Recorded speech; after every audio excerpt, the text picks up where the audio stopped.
Yuk dipimpin doa. Siap, Ra. Berdoa mulai. A'udzu billahi minasy syaithanir rajim. Bismillahirrahmanirrahim. Alhamdulillahi rabbil alamin. Arrahmanirrahim. Maliki yaumiddin. Iyyaka na'budu wa iyyaka nasta'in. Ihdinas siratal mustaqim. Siratal ladzina an'amta 'alaihim ghairil maghdubi 'alaihim waladdallin. Amin. Sebelum kita memulai pelajaran hari ini, Ibu absen terlebih dahulu ya. Andreas Hadir. Bagus Hadir. Fahmi Hadir. Siapa yang hadir hari ini? Ibu. Kenapa? Sakit. Sakit. Kita doakan teman kita yang sakit semoga lekas Sembuh. dan bisa mengikuti pelajaran bersama kita. Yuk duduknya yang rapi. Bawa buku semua kan? Bawa. Alhamdulillah. Dibuka bukunya, yang bawa buku, yang nggak bawa buku pinjam temannya. Dibaca-baca bukunya, dibaca dulu. Tanggal berapa sekarang? Bulan?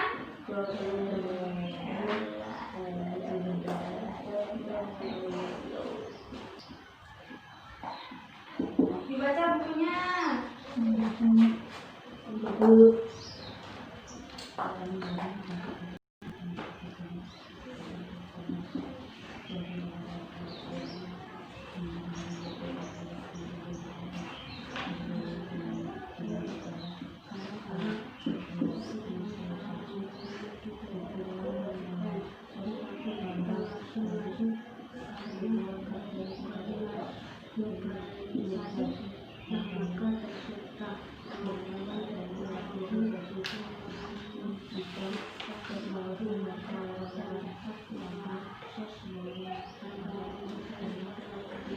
Sudah? Nah, sekarang kita akan belajar mempelajari tema 4, subtema 1, pembelajaran ke-1 tentang apa?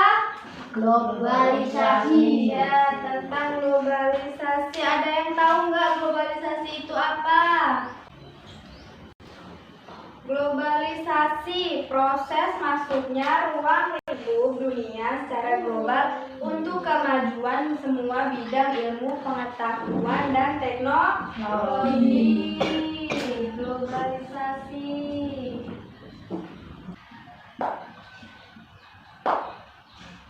Apa tadi globalisasi? Globalisasi masuknya ruang lingkup Dunia secara global untuk kemajuan semua bidang ilmu, pengetahuan, dan teknologi. Nah, perkembangan globalisasi memberikan kemudahan secara global atau mendunia secara terus-menerus. Nah, sekarang buka bukunya. Halaman 1. Buka bukunya halaman 1.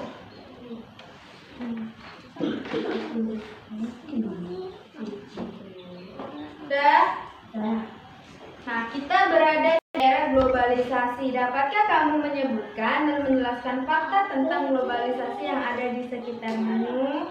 Nah, dalam pembelajaran ini kita akan belajar tentang globalisasi. Di situ ada ayo mengamati. Nah, amati berbagai produk yang ada di sekitarmu. Produk tersebut bisa berupa pakaian, tas, sepatu yang kamu, temanmu, dan gurumu pakai. Bisa juga makanan atau minuman, bisa juga produk lain yang ada di sekitar kelas dan sekolahan. Nah, bisakah kamu menerka-nerka negara mana yang memproduksinya? Nah, biasanya pada barang-barang tersebut terdapat negara yang memproduksi barang tersebut. Nah, coba kalian cari negara yang memproduksi benda-benda atau berbagai produk yang ada di sekitar kalian. Nah, produk tersebut bisa berupa tas, pakaian, sepatu yang temanmu atau gurumu pakai. Bisa juga makanan atau minuman atau produk lain yang ada di sekitar kelas dan sekolah. Kemudian tulis jawabannya di dalam tabel ya. Di situ ada tabel, diisi tabelnya. Di buku aja nggak apa-apa. Ayo diisi yuk. Isi dulu ya.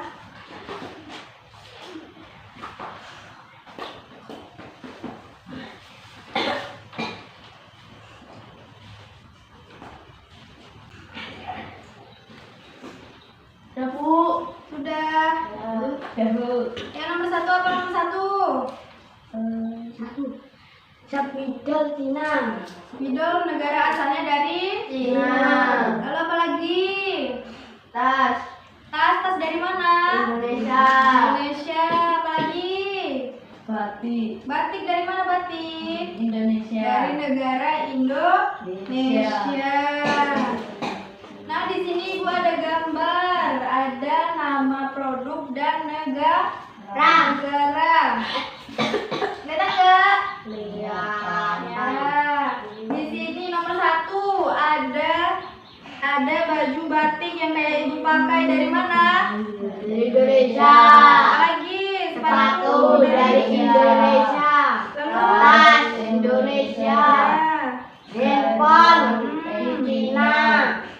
Buku di Indonesia. Jam tangan di Swiss. Lalu boneka Cina. Karpet Turki. Mobil Jepang. Susu Selandia Baru. Nah, biasanya barang-barang ini kita temukan dalam kehidupan sehari-hari. Nah, lihat bukunya lagi. Halaman 1 yang tadi, masih halaman 1. Nah, jika dilihat dari peta, ini ada gambar apa di situ?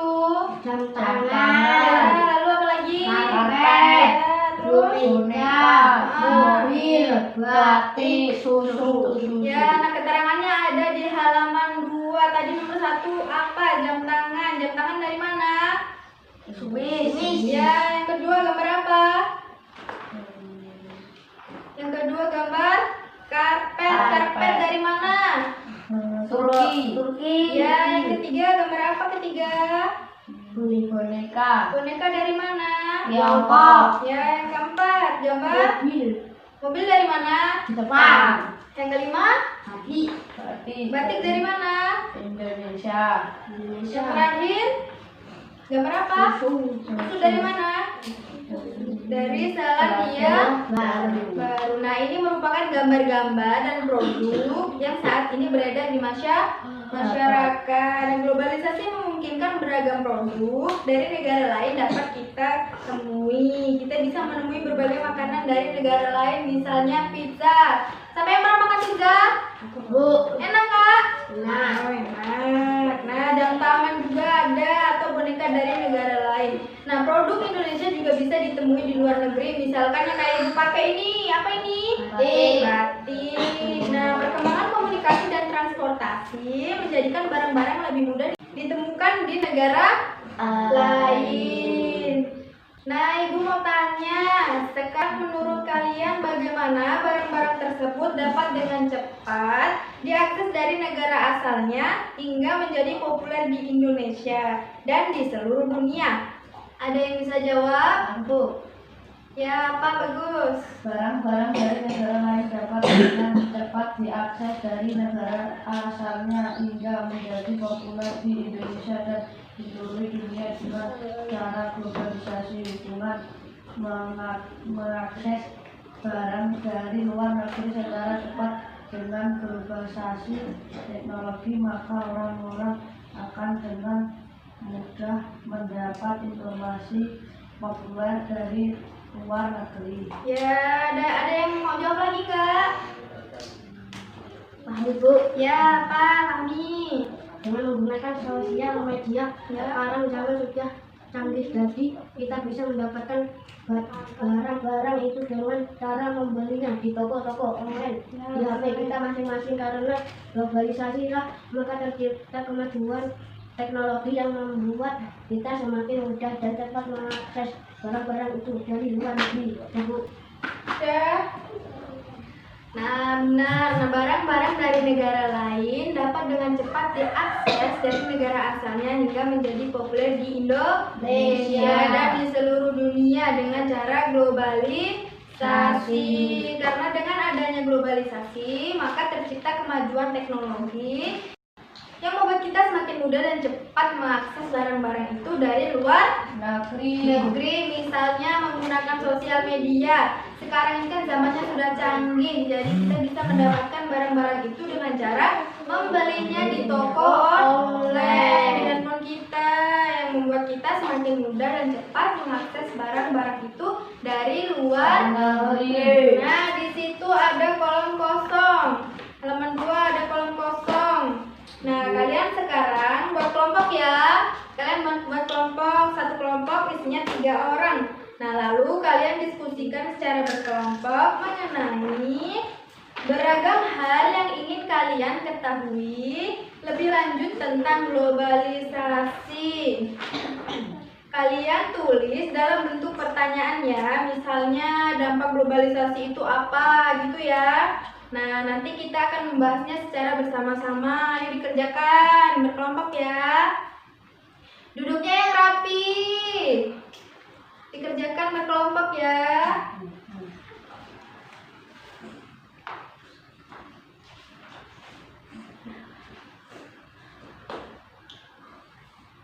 Ayo dikerjakan.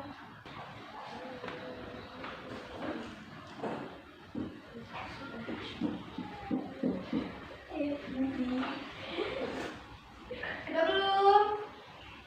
Ya, Bu. Sudah. Ayo, kelompok siapa? Ayo. Kami, apa kami? Ya, dibaca apa soalnya? Pertanyaannya apa? Pertanyaan apa?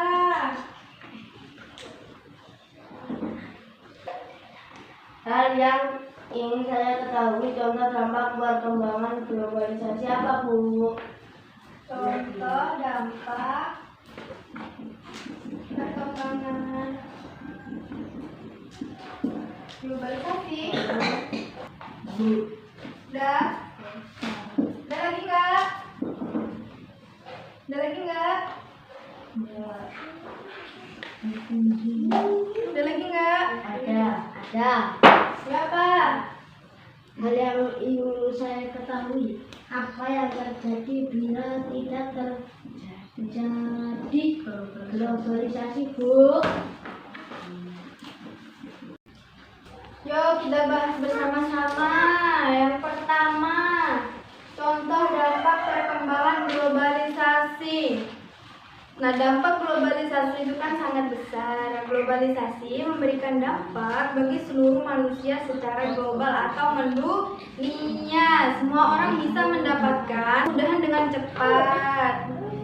Kalau zaman dulu orang harus menunggu.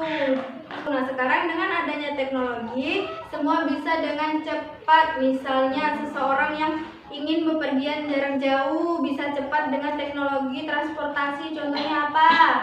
Mobil, pesawat. Nah, tidak seperti zaman dulu untuk bepergian jarak jauh sampai berhari-hari. Nah, yang nomor 2, apa yang terjadi jika tidak terjadi globalisasi? Nah, maka suatu bangsa akan ketinggalan zaman, ketinggalan teknologi dan berbagai macam global yang ada di seluruh dunia. Tidak akan ada kemudahan seperti sekarang. Harus menunggu dan bekerja keras untuk mendapatkan sesuatu. Nah, jadi globalisasi adalah proses masuknya ruang lingkup dunia secara global untuk kemajuan semua bidang ilmu pengetahuan dan teknologi. Nah, perkembangan globalisasi memberikan kemudahan secara global terus-menerus. Nah, perkembangan globalisasi bisa memberikan dampak negatif dan positif. Dampak positif globalisasi, ada yang tahu nggak? Yang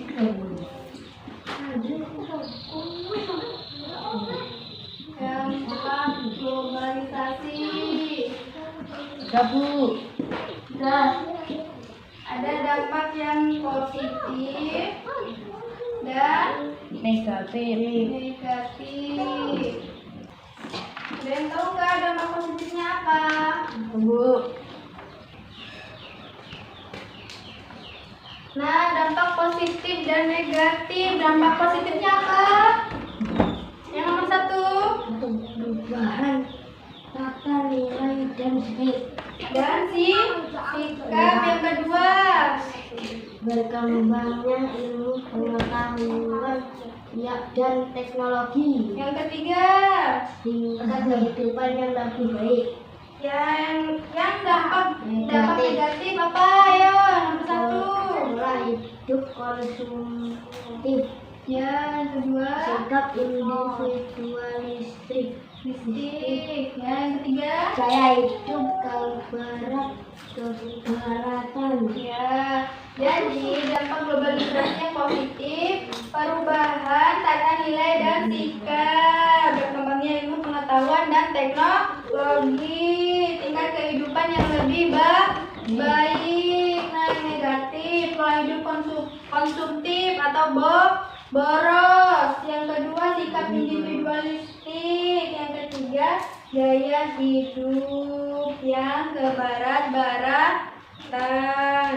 Nah, globalisasi dimulai di abad 20 seiring dengan perkembangan teknologi, terutama teknologi di bidang komunikasi dan dengan ditemukannya televisi, komputer, telepon, dan perangkat komunikasi lainnya menjadikan informasi menjadi sangat cepat diakses oleh semua orang di semua penjuru dunia hanya dalam hitungan detik. Karena itu globalisasi juga dikatakan sebagai masa yang mampu menembus ruang dan waktu. Nah, ditulis dulu sebelum dihapus. Tulis dulu. Udah belum?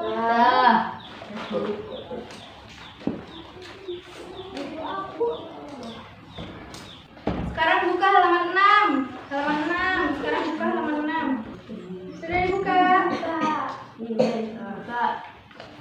Nah, tahukah kamu listrik mempunyai peranan penting di era globalisasi? Bagaimana produksi listrik di era globalisasi ini? Ayo kita diskusikan.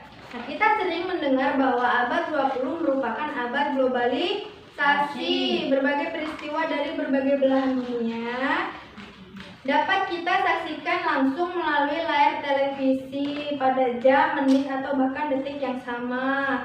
Kita dapat berhubungan dengan sanak saudara, kerabat, sahabat yang berada di negara lain dengan mudah. Kita seakan hidup dalam satu desa yang sangat besar. Ya, itulah globalisasi anak-anak. Sangat memudahkan bagi manusia. Dilihat bukunya.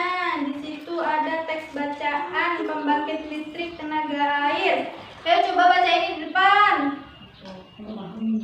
Baca di depan, bagus. Ayo baca di depan.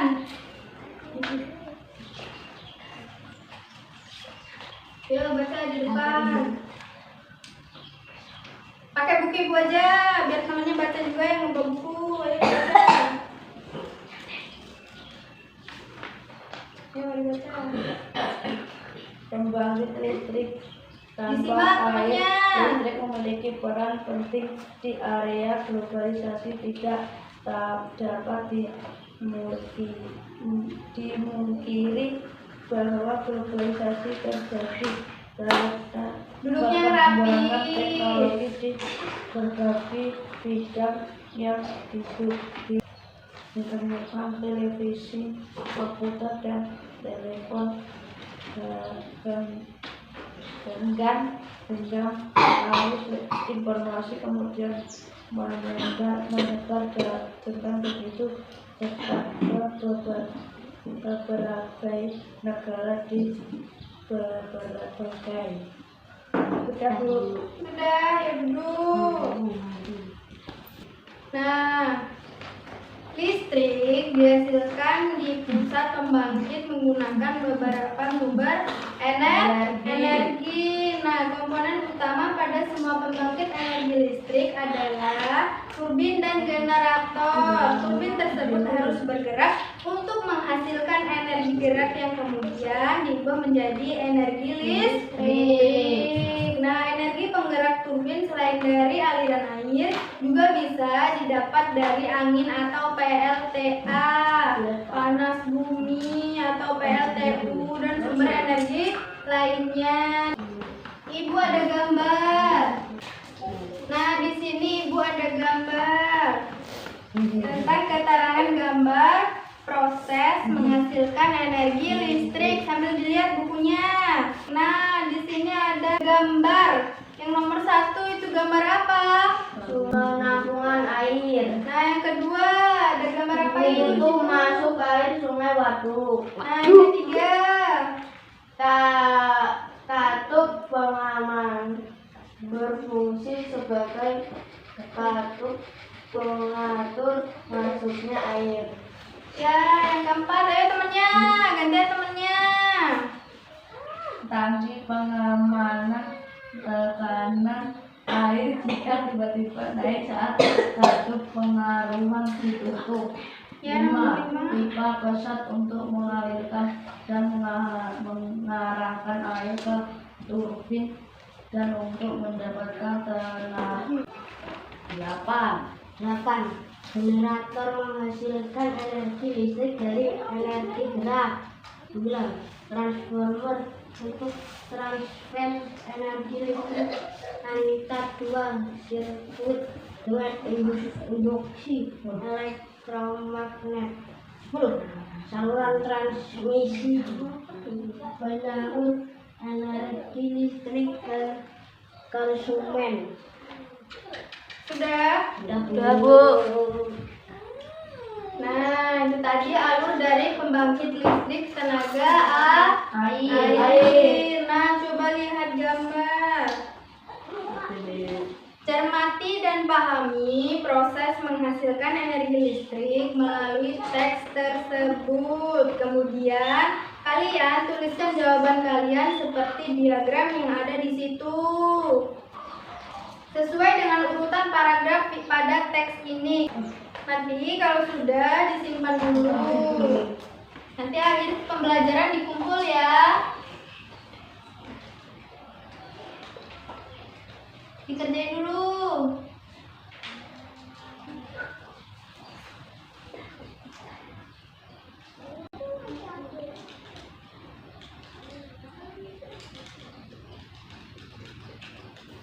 Sudah, Bu.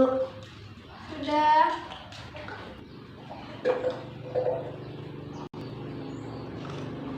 Sudah, Bu. Kalau sudah disimpan dulu. Nanti akhir pembelajaran dikumpul. Ibu nilai ya. Sekarang buka halaman 8.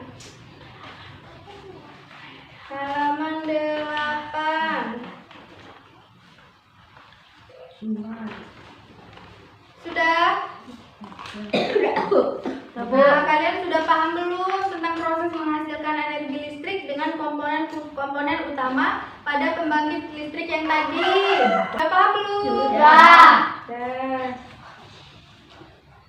Nah, komponen utama pada semua pembangkit energi listrik adalah turbin dan generator atau dinamo. Diperhatikan, Mami. Turbin tersebut harus bergerak untuk menghasilkan energi gerak yang kemudian diubah menjadi energi listrik oleh generator atau dinamo. Jadi anak-anak perlu tahu bahwa energi listrik itu komponen utamanya adalah turbin dan dinamo. Pada pusat pembangkit dari waduk-waduk besar, energi listrik yang dihasilkan juga sangat besar dan mampu memenuhi kebutuhan listrik warga di banyak wilayah di daerah pedesaan yang belum terjangkau aliran listrik dari pemerintah. Nah, warga terkadang membuat pembangkit listrik secara mandiri dengan memanfaatkan aliran air dari sungai atau air terjun yang ada di daerahnya. Nah, pembangkit tersebut tentunya menghasilkan energi listrik yang hanya cukup untuk memenuhi kebutuhan listrik warga sekitar. Pembangkit listrik tersebut dinamakan pembangkit listrik mikrohidro. Apa namanya? Mikrohidro yang memanfaatkan sumber energi alternatif dari aliran air yang ada di lingkungan sekitar. Kok kayaknya lemas? Yuk biar semangat, kita tepuk semangat dulu. Bisa nggak? Bisa, Bu. Yuk tepuk semangat. Semangat.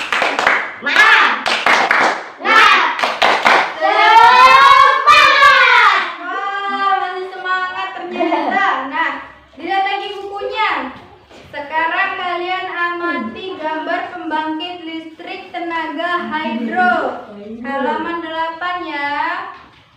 Nah, kemudian kalian cermati kembali proses menghasilkan energi listrik pada teks sebelumnya. Tuliskan proses dihasilkannya energi listrik oleh pembangkit listrik mikrohidro. Kalian dapat menambahkan gambar pada tulisan kalian. Yuk dikerjain.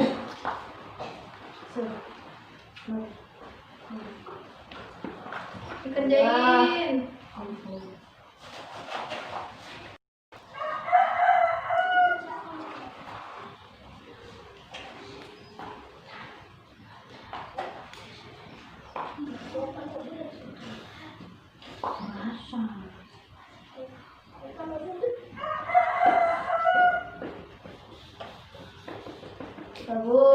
Sudah.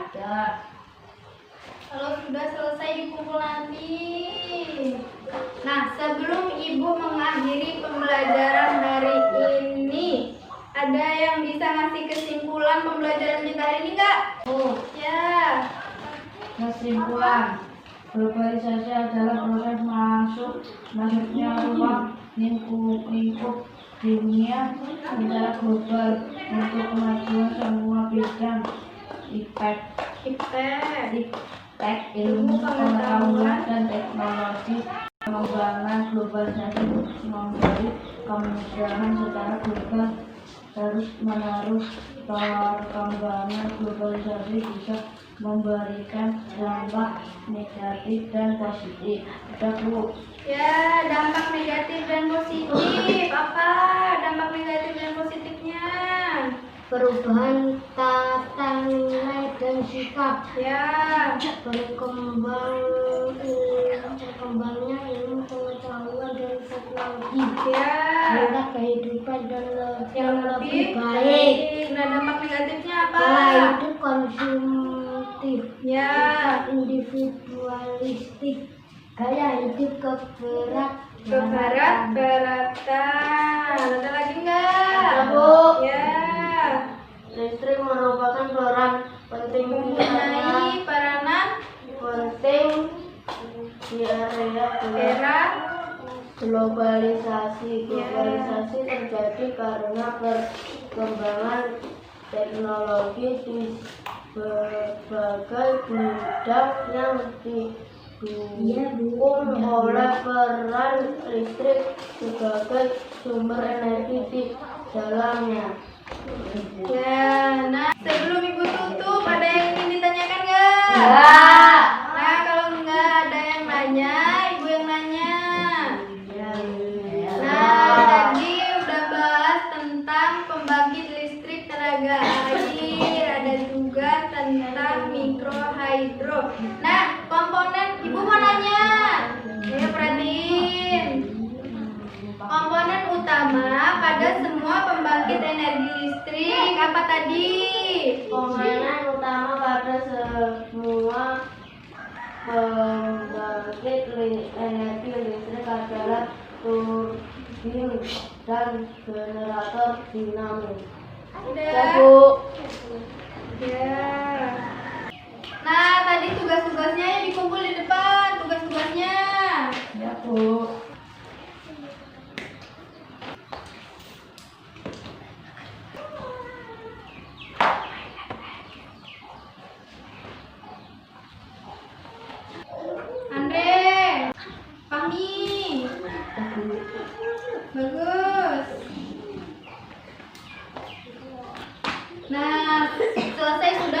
pembelajaran kita hari ini. Nah, sebelum kita pulang, mari kita doa terlebih dahulu. Ayo dipimpin ketua kelasnya. Berdoa mulai. Bismillahirrahmanirrahim. Wal asri innal insana lafi khusrin illa alladziina aamanu wa 'amilus solihati wa tawassaw bil haqqi wa tawassaw bis sabri. Alhamdulillahirabbil alamin. Nah, sekian dari Ibu dan juga pembelajaran kita hari ini. Apabila ada yang salah, Ibu mohon maaf.